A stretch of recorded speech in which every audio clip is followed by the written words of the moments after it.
If you are stuck on how to elevate your career and your everyday work leaves you feeling exhausted and disappointed, this podcast is for you.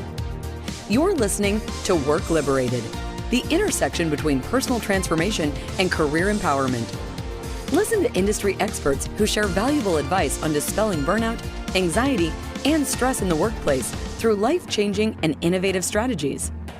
Reconnect with your highest purpose, realign with your core values, and liberate your human spirit by unleashing your full potential in everything you do. Here's your host, Margaret Graziano.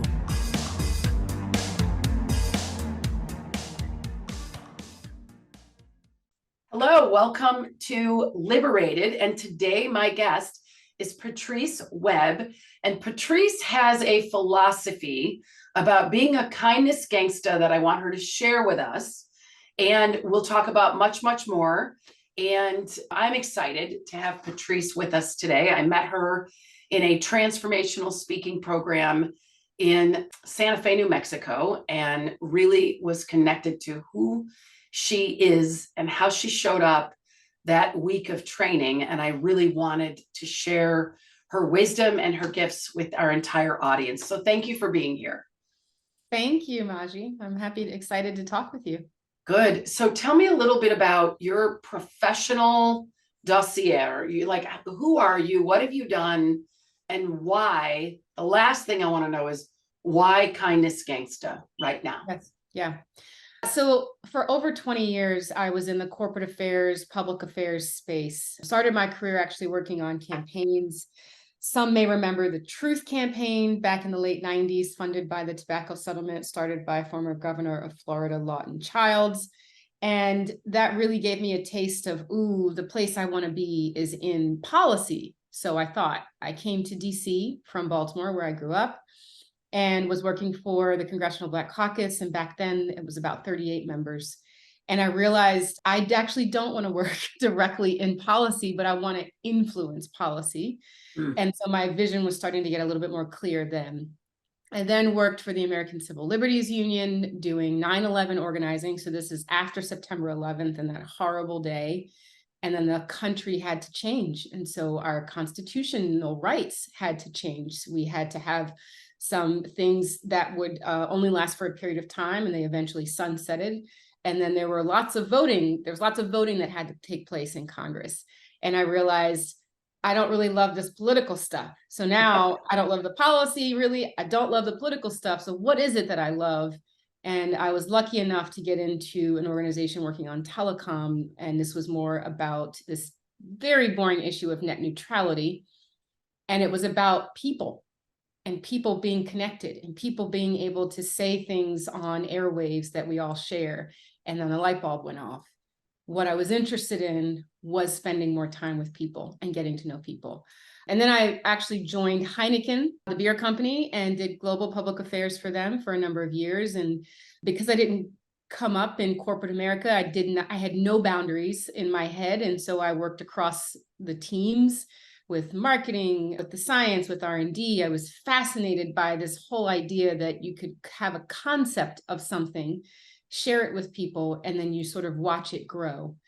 And after Heineken, I actually decided to get a master's in behavior change. Some things happened in my personal life that sort of paused me, and I had lots of questions about those things, and I wanted to understand. So by this point, I'm in my early 20s. I realized I don't like politics. Wait, you're still only in your early 20s after all this? Exactly. I know. Holy cow. Little bit of thing called a high performer. Yes. I realized that at that age that I didn't love politics to keep going as a direct career. I didn't love just policy, meaning the writing of it. What I loved was the engagement around it. Something on paper means nothing until it goes into action. And after I got my master's, I actually wound up joining the Beverage Trade Association. So this is the entity that represents all non-alcoholic, non-dairy, non-alcoholic and non-dairy beverages. So your water, your juices, your teas types thing. And developed an engagement program that was national called the Balanced Calories Initiative, where we pushed out more choices smaller portions and less sugar. You saw your grocery beverage aisle go from one aisle to possibly 3 or 4 aisles. And how old are you now? 30 at this time, or Right. still in your 20s? I was in my late 30s at this point. Okay. I took a year and a half off the grid to go and work on a retreat center for disabled veterans in Salida, Colorado. And then when I came back to DC is when I got my master's at GW. So I'm at the Beverage Trade Association, and we want to be able to change or help people change the way they're consuming beverages. And in order to do all of that work around Balanced Calories Initiative, I had to go and listen to people. And so I was basically in communities where diabetes was high, and it was mostly in the South part of our country, or in Middle America and in the most rural parts.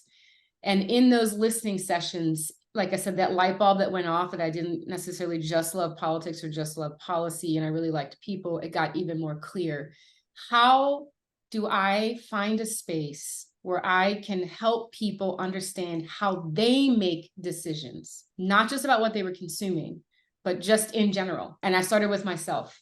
As I mentioned, I had this traumatic experience that I had in my early 20s, and I really didn't understand why I didn't deal with it. But after my academic training and then working this campaign, the Balanced Calories Initiative, I went even further to understand, what was I looking for? What was I listening to when I made a decision? And we all know that not making a decision is actually making a decision. Yeah. So also understanding all of that. Then went on to, during the pandemic, hosted friends on Zoom, talking to each other about whatever was happening or what wasn't happening. Sometimes we didn't even talk. We just all brought meals or a glass of wine, and that's how we made it through. Or we showed each other, some trick that we didn't know we could do. And when we came out of the pandemic, they were asking to keep going. And that's when I decided I'm going to try and do this thing, which is getting to know people, being engaged with people, helping them get to know themselves more. And then I started to understand, as we were going back to work, people were getting back to normal, how incredibly hard people were being on themselves, with their family. When they went to work, they were hard on their colleagues, they were hard on their employers, but nobody was talking about all of that hardness. Nobody was talking about how incredibly odd it was to be told you cannot go here, and then you have to come here. And there was sort of no transition in the middle. So it created a lot of curiosity. I know there's the Great Resignation, there's the great, all of this. That stuff was happening for years, but it was just sort of on steroids, right? Because it was global at that point. And the way that I saw my way through is I didn't want to go back to really anything that I was doing before, because I was taking up way more space now, because I understood how I was making decisions. I could see how other people were doing it, and I didn't want to keep it to myself. And so I started Indwelling Consulting. Indwelling is just a name that means the knowing, or knowing. So that's your gut instinct, if you will. And as I said, the most interesting thread was how people weren't being kind to themselves, to each other. And I thought, it's simple, but it's really important. And kindness to myself is what helped me to come to terms with the trauma that I experienced in my 20s. And in order to be kind to yourself, you got to be gangsta. You got to be aggressive about it. And that's where the gangsta came from. A little bit about the KindessGangsta. I had gotten a Peloton, and I needed a screen name. And so that is my screen name on Peloton as well. I'll look for you. All right. So you're in DC right now.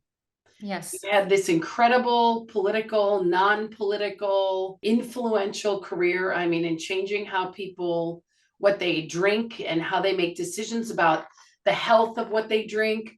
And now you're working with people on introspection and understanding themselves, but ultimately being kind to themselves. I want you to go forward and share with us what it means really to be a kindness gangsta in actuality. You just explained the description, but what does it really mean? And then if you're willing to share what happened in your life that paused you, and then what it took for you to learn from that and move forward and how that didn't completely sidetrack your whole life. Yes. So being a kindness gangsta is about being aggressively kind to yourself first. It is not a contingency on anything else. And in the most simplest form, I'll give you this example. Let's say you've been invited to a really lovely cocktail party, but you've also got a work deadline and you really want to do both. You need to choose one and be 100% in that decision. Anything less is not being kind to yourself, because then you're going to be at this cocktail party thinking about this deadline, or you're going to be working on the deadline thinking about the cocktail party. And thanks to social media, it'll be all up in your face, and that becomes really stressful. And we don't realize those little bit of moments of stress can add up. So in essence, being a kindness gangsta means that I'm making decisions that I'm 100% on. And I have the right to change my mind. What I'm not going to do is labor over it. That is being unkind to yourself. And unfortunately, I feel like our society pushes us to just do, instead of just be, which is really, really hard, right? We've heard great minds talking about being. The Buddha talks about the importance of being and how difficult it is, and it's man's goal. And I believe, based on what I've experienced and the clients that I get to work with, if we can be 100% in our decision, then we do get a chance to be. And it requires being aggressive in that to do it. Yeah, living at choice. Yes. Boy, I could use that sometimes in dating. Like, am I a hell yes or am I a hell no? But right. Instead, I'm like, well, maybe, and maybe. And I have a good story about making a decision and being empathetic with myself. So I just did, as you know, a 320-kilometer hike in Spain. I did the Camino Primitivo. And I did it alone because I wanted that spiritual connection to nature. Mm-hmm. And I wanted to take myself somewhere I've never been and do something I've never done and get myself to a level of enlightenment that I haven't yet experienced in my physical body. And the way the Camino works is some days you're with, even if you go alone or even with somebody, some days you are walking alone and some days you are walking with a group of people. And one day, the first day, I was surrounded by people. And the next day, I overslept and I was the only person on the trail for miles and miles and miles. Mm-hmm. And I was okay with being alone. I made a lot of videos. I just got myself really grounded in what I was doing. But then the third day, I was with a bunch of people. And I liked being with all those people, but I had noticed the quietness, the connection to soul, the connection to spirit, the connection to the earth, the connection to the trees, the connection to the wind was missing because there was idle chatter with all of these people chitter-chattering all about. And I chose to stay behind. I'm going to stay here. I literally stopped walking and let them go because that's how the Camino works. And then 2 hours later, I'm alone walking and the thought comes in, you're going to miss out, FOMO. They're all going to be at a great lunch and they're all going to have a great dinner. And it was really powerful how I could hear the noise of that thought and just kind of say, thank you for sharing. You're out. I choose to walk with me. Yes. And there was total freedom in making that choice to walk with me. And I think that's part of what you're talking about. Absolutely. That's what I call thought styling. Much like we get dressed in the morning or in the evening, wherever we're going, it's the same thing. That is so powerful, Maji, to be able to recognize when the words that are coming in your brain are not serving you. Yeah. And releasing them. Yeah. It is absolutely, it's a power move, truly. Yeah. And the interesting thing is I would have thought by now, given I flew 10,000 miles, given I trained for 8 months for the hike, given I was there alone, even after I tried to cancel, that I was clear why I was there. But this thought loop, this pattern of needing to fit in and needing to be part of the group and not being left out is pervasive. And what I didn't do is get mad at myself for going there. I just, you're out of here, you stop. Yeah. So what did you say? A thought, what? I call it thought styling. So when I was about 24 years old, I was living in DC on Capitol Hill, which is exactly what it sounds like. It's all where the Capitol building is, and the Senate buildings and the House office buildings. I did not have a care in the world. I had a great social life. I was not making any money, because everybody who works on the Hill, in the first time, you don't make any money. And I didn't care. I was getting closer and closer to what I thought was my dream. And this was back when this was before I realized I didn't want to necessarily be in politics, or specifically in policy. So I was enjoying my life. And I have a stepbrother who, my parents were divorced. They divorced, I guess, when I was probably about 10 or 11. And he had been in my life that entire time. And I have two other siblings were born from the same parents. I'm in the middle. And so now there was four of us. And he was like my brother. It wasn't treated any differently. However, he had gone, we grew up, and he had gone off to Virginia Military Institute, graduated top of his class, and went as an officer into the Air Force. And he was then moved over to Japan, and he was living his life. He had a girlfriend. He loved what he was doing. He was incredibly smart. And at some point, he was about 22, I guess, and I don't know how long he had been suffering, but he started hearing voices. That was what was happening in his life. Back in the States, like I said, I was living my best life on Capitol Hill, being social, doing all the things. We kept in contact through the holidays, and we wrote each other letters, not just he and I, but all of us.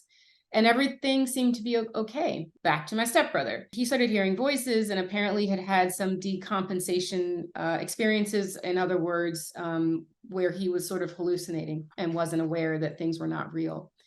And back then, and this was in 2001-ish, around that time, the military didn't really embrace or support the soldiers to get psychological evaluations. It's a challenge, right? Because they need you to be fully present and able to take orders and deliver on those orders. So it was a difficult time for them. And they wound up sending him for a psychological evaluation in Hawaii. And by that time, we're now in 2002. And he was sent home. And it was not clear to myself or my siblings why he was sent home. The backstory I'm sharing with you, I did not know at that time. Right. And I saw my father and my stepmother for my birthday for dinner, which was in October. My dad and I always had dinner together. And I was a daddy's girl growing up. So if there was something wrong with him, something going on, I could feel it, and vice versa for me, for him feeling and knowing when something was up with me. And this one dinner I noticed that he was not really making eye contact. And my spidey sense went up, but I didn't know what I didn't know. So I was pushing a little bit, but not as aggressive as I would have liked to have been. And that was in October. And unfortunately, in December 18, 2002, my stepbrother had been home at that point for probably almost a year. He had a really bad psychological break and drove out from his apartment in Baltimore County to our house in Marriottsville, which is about 45 minutes, and murdered our dad in the house. And in the kitchen, shot him at point blank distance about 6 times. The interesting thing, this was about 6:38 in the evening. Around that exact time, I was in my house with my housemates in DC, and we were preparing to go walk and see the Christmas lights at the White House. And my housemates tell me that I just froze. At around 6:35, I just froze. And I'm holding the phone in my hand. This was back when phones were attached to the wall. So I'm holding the phone in my hand, and they're just like, Patrice, and I just didn't snap out of it for almost 5 minutes. And then they finally got me. And I remember looking at the clock, and it said 6:42. That's all I remember. And then we went to go see the lights, and we came back about an hour and a half later. As soon as we walk in the door, the phone rings. It's my stepmother saying, I need you to come home. So I get in the car. I go home and I'm driving the hour or so back to Marriottsville, and I can feel like I'm hearing my father's voice very calmly say, "Find your stepbrother, find your stepbrother." And it didn't make any sense to me. But I pull up in the driveway, police are everywhere, lights are flashing. They direct me to go to my neighbor's house. My entire family is there, and I'm looking around the room and I don't see my stepbrother. And the detectives come to me and they say, your father's been murdered. They tell me what happened, and they asked me if I knew if I had any idea who might do this. And the only thing that came to mind was, where's my stepbrother? And I gave them his address, and they were able to get a warrant, and they went to his house and they found him, bloody shoes and everything. And he had no memory of it. He had a severe break. I think it was probably one of the most severe he'd ever had. And longer story short, we had to go to court. The state wanted to press one type of charge. I got my family to agree that it was, he was not criminally responsible. And this was at a time when people did not talk about mental health. You didn't talk about it in your families. You didn't talk about it in passing. We didn't have social media. There was no normalizing of this. And it was by far the most difficult experience I have ever had in my entire life. It set the bar so high that whatever came after that just never met it, And it took about through that. I did. If I had to draw a picture with words, because I cannot illustrate, I basically cut myself in half. And half of me, I let go to work and wear this mask of smiling and everything's great. And let me do these great successful things and have these experiences and go on vacation and do all these things. And then the other half of me was literally living in a ditch about at least 25 feet under the ground. And I resolved that was just how I was going to live. It was the hardest parts were just when I was alone. If I was around people, I could vibe off of their energy and what they expected from me. I could meet that. But when I was by myself, there was no expectation. There was no need to not be me. And that version of me was incredibly sad and incredibly heavy-hearted and embarrassed. I didn't know anybody who had anybody in their family who had such experience. I didn't even know, how do you begin to talk about that, with someone? And eventually, my brother, my blood brother, my older brother, basically told me, you need to go talk to somebody. And so I did, but it took me 3 years. It took me 3 years to get there. Wow. And, as I'm going through that, I'm still working in corporate America, and I'm, getting bonuses and getting awards and doing all these collaborative. Anybody know that all this happened to you? You just kept it all a secret? Kept it all a secret. Wow. And it wasn't that I was trying to keep it a secret. If somebody would have asked me, I don't know that I would have been able to not respond. Yeah. But nobody asked. So I didn't tell. Yeah, man. Wow. How did you keep yourself healthy? How did you? One of the things that my parents instilled in us very early on was the importance of health. So I always ate well, I worked out, I played tennis, always exercising, yoga, something like that. So that part of it was, and that's probably what saved me, frankly, because my nervous system was like beyond stretched thin. And because I had this past history with being in shape, being in health, I played sports, I played tennis in college. And so that part was the easy part. I did go a little bit overboard, I will give it that, with the adrenaline from doing like marathons and stuff like that, because it gave me a chance to really push my body. And I've since pulled back, all of that. And I'm much more balanced now. But the physicality of it was really helpful. And now I realize in the work that I do, when you have a lot of trauma and stress, excessive or hard workouts are an indicator that you are dealing with a lot of trauma. because it's a way to combat your brain from thinking about what just happened. Yeah. And I also know that in a healthy context, when you're trying to mitigate trauma and toxic stress, sleep, nutrition, physical activity, mindfulness, talk therapy, and healthy relationships are the 6 keys to getting your body and your mind back aligned.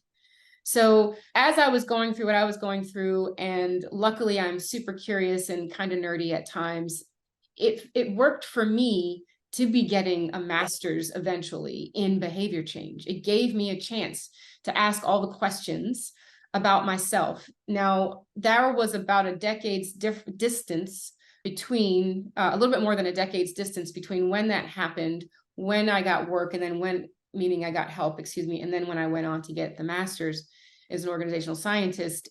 But during that time, I was reading and consuming every single thing that I could. And one of the key things that I learned, besides the 6 keys to sort of rebalancing, was about the power of my mind and the importance of having a relationship with my mind. We know that 80% of our thoughts are negative, and it's not about hate, but they're sort of limiting because it wants to keep us safe. And of the 80%, 95% are on loop, right? So I had spent 20 some years living half a person with half of me 20 plus feet under the ground and the other half on top. And the only way that I could really reconcile the difference was to pay attention to my thoughts.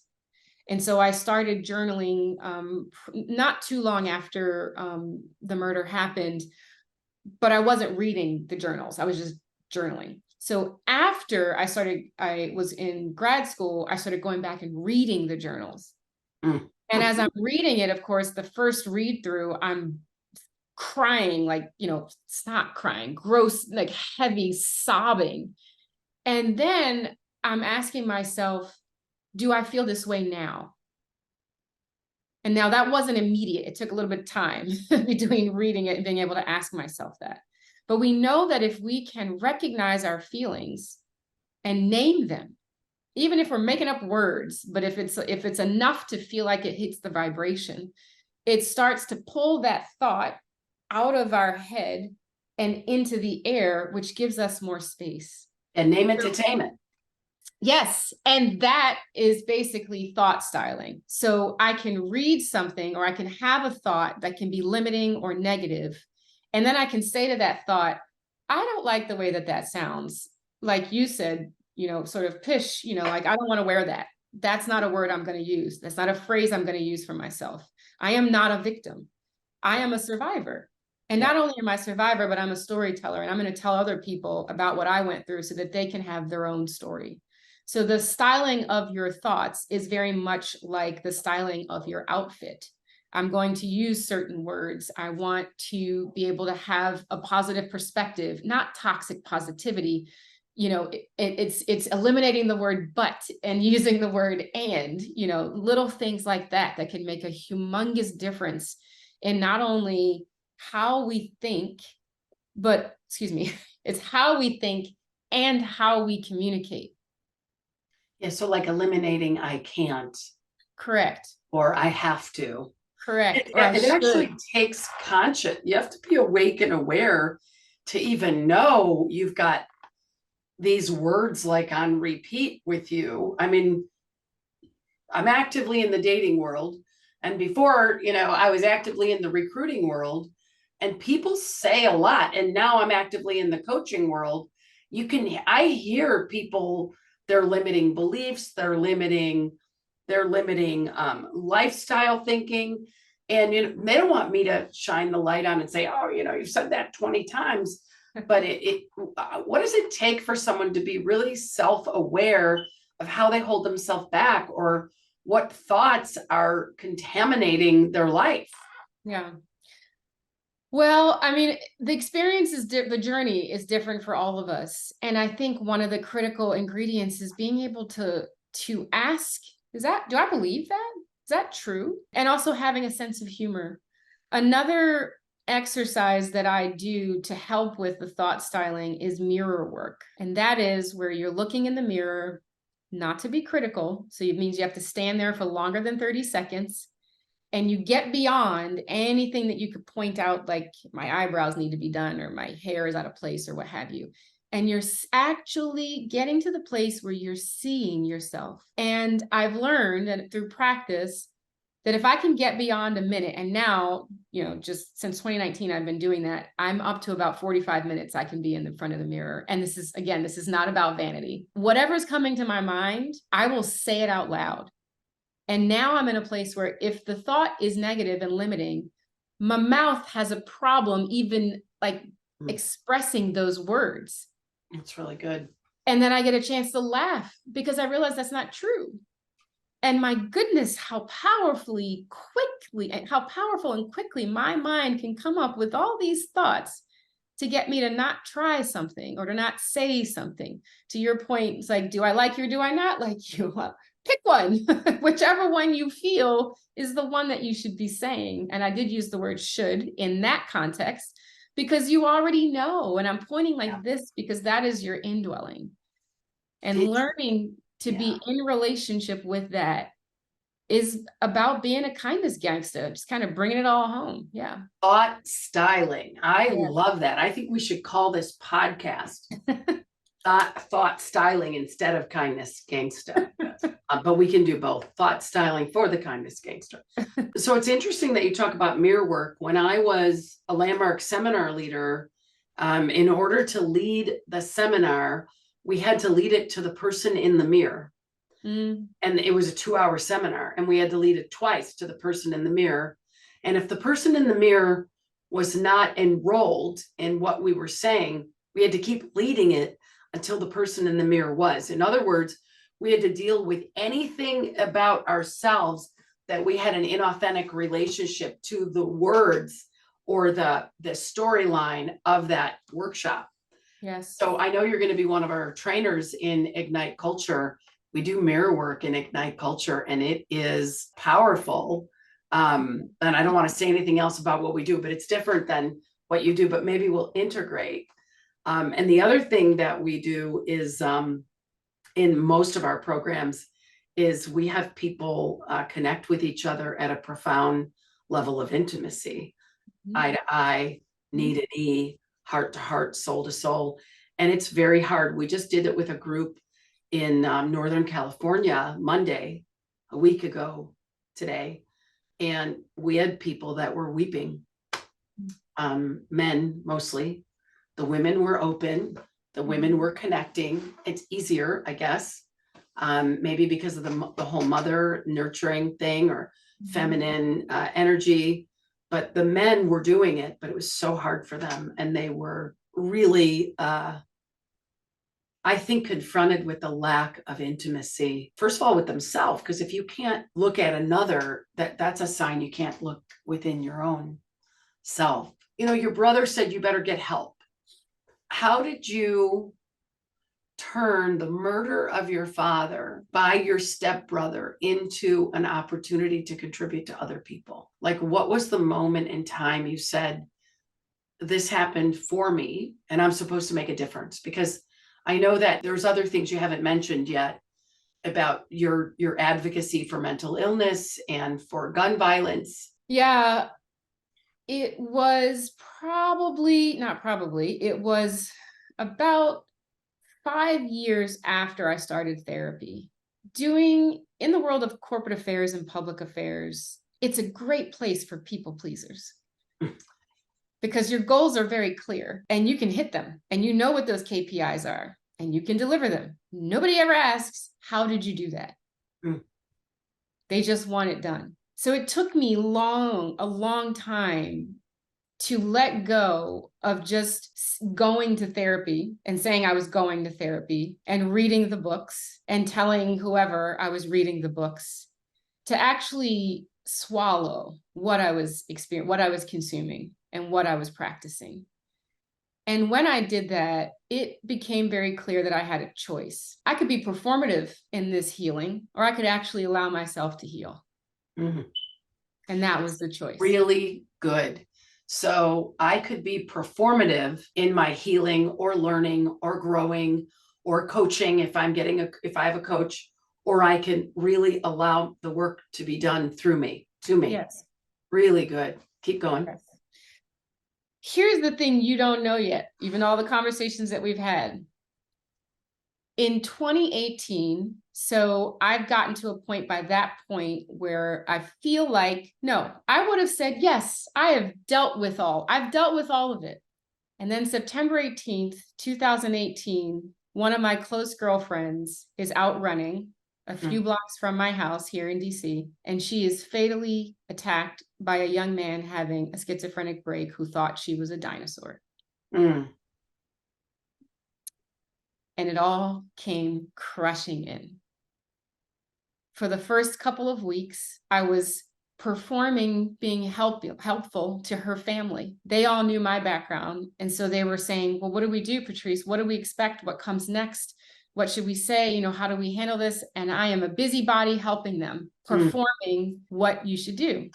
Got them through it. We started a foundation in her name. And now we're a year later in 2019. And I am on one of my runs in one of my favorite cities in New York, staying at one of my favorite hotels.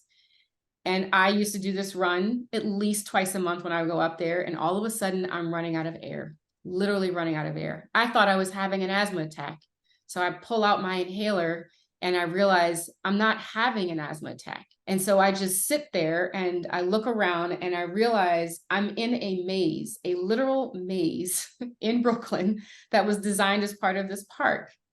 And I'm actually having an anxiety attack because they kind of creep up on you in a similar way. But before I took the inhaler, I was listening for the wheezing, which you learn when you grow up with asthma. And I didn't have the wheezing. I just didn't have the space. So then I reached out to a friend who I've known since high school, and we had a conversation. And it turns out that he knew my friend who had been murdered. I didn't know that. They had gone to church together. And I'm going to say he invited me off the ledge. And he said, Patrice, you can keep going and think that you're dealing with all this stuff if you want to, or you can actually deal with it. And that, like I said, that was my point of decision making. Like right then and there, I am really going to allow myself to be healed. I am really going to do it. I am letting go of the badges of the VP of this and the SVP of that. I'm letting go of all of it. I resigned every board that I was on, and there were like 4 at the time, because all of those things were allowing me to be performative. Yeah, you were working through it. Right. Versus working through it. Correct. Right. Yes. Really good. Yes. So, KindessGangsta, tell us what you do to be kind to yourself, even when you go into the thought loop of everything that happened to your friend, everything that happened to your father. I'm sure you still miss him. Like there's not a day that goes by. How do you keep yourself emotionally healthy as you face life? And you're like, what are some of your nuggets that we can part with on this podcast? Yeah. Well, one thing in particular that was incredibly helpful for the scientist in me was reading a book by Michael Singer called Untethered Soul. And if you're not ready, it's not going to make any sense to you.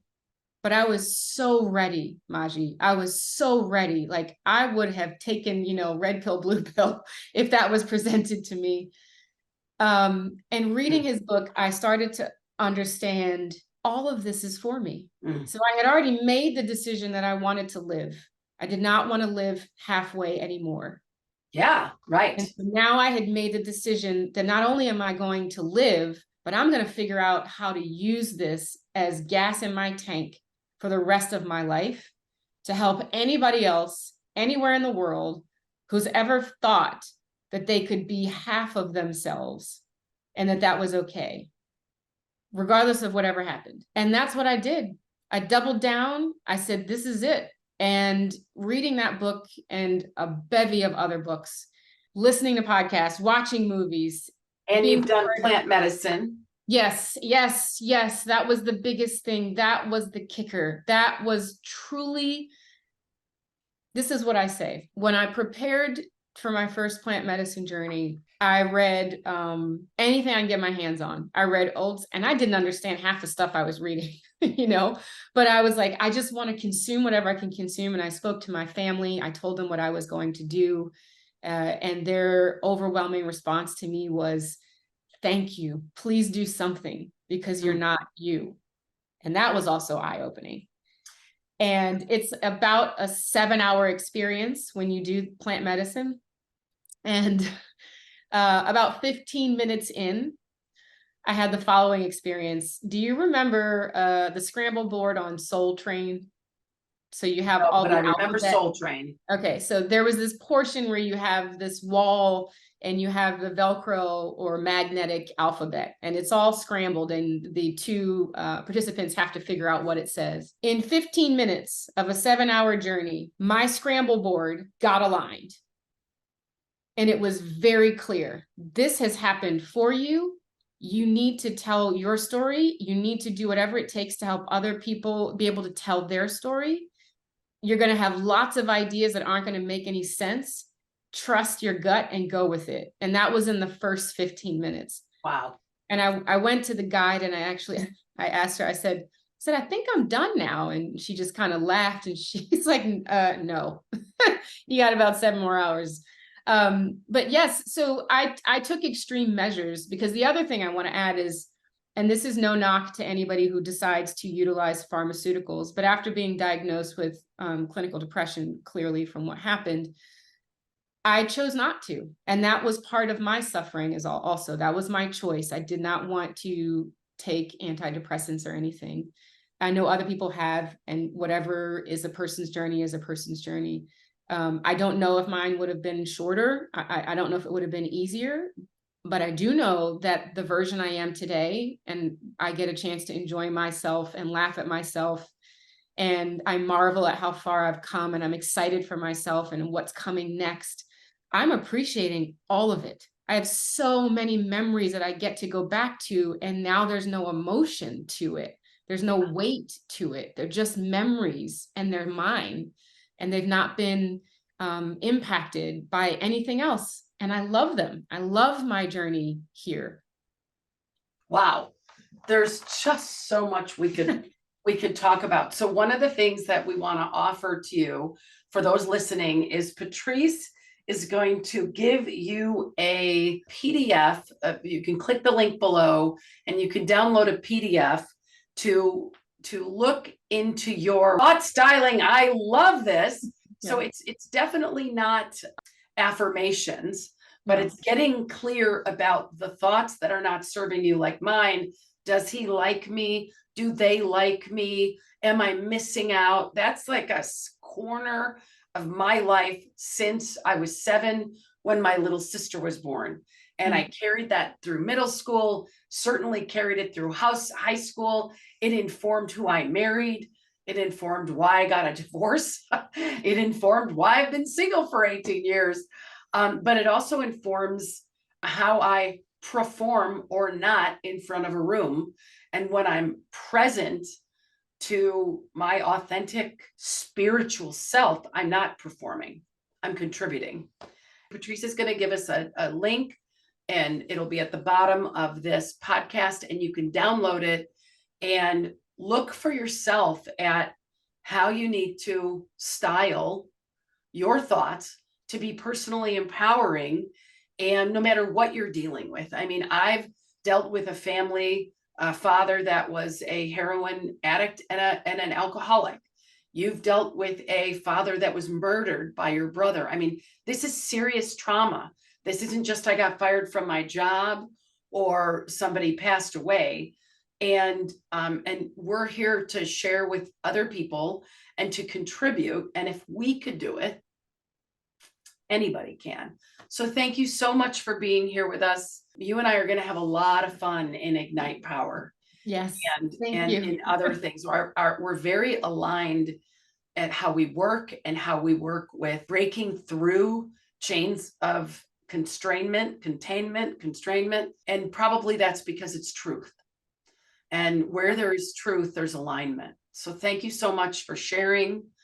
Thank you for being kind to yourself.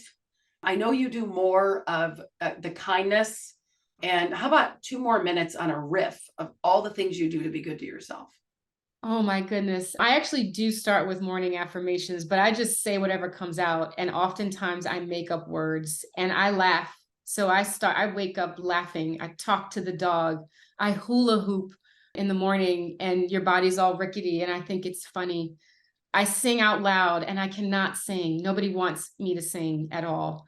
I will oftentimes lock eyes with strangers as I'm walking the dog just to see if I can get them to smile. It's like a game I play. My goodness. I will stop at the corner with the dog when the light is red and I'll just start talking to the people around me. And most of the time they have earbuds in. So then I'm just basically talking to myself. And then I laugh about it. I do all the things that in a split second, your brain, your ego will tell you, don't do that. I just do it. So you keep stretching yourself beyond what's comfortable or socially acceptable or what's perceived as normal. You're pushing yourself beyond that. If it makes me laugh, that's being kind to myself. And that's my goal as a kindness gangster, is to be kind to myself first. I'm still building my habit. I'm not perfect by any means. Yeah. You know, you also drink athletic greens. I do drink that. That's By right. the way, every day in Spain, I drank athletic greens. And what you don't know is as a pilgrim, they don't feed you veggies. Oh. Meat and potatoes and bread, which was pretty good bread, every single night. So thank goodness for AGI, because without athletic greens, I don't even want to know what could have happened. Yeah. I think that was one of my superpowers on that walk. Every single day, chugging my athletic greens before my coffee. Yes. I'm glad I shared that with you. Webb, and your website is what? Which will also be on the podcast. Yes, it's indwellingconsulting.com. Awesome. Thank you so much. Thank you for being with us, and I'll talk to you on our next call. Yes, thank you. All right, bye.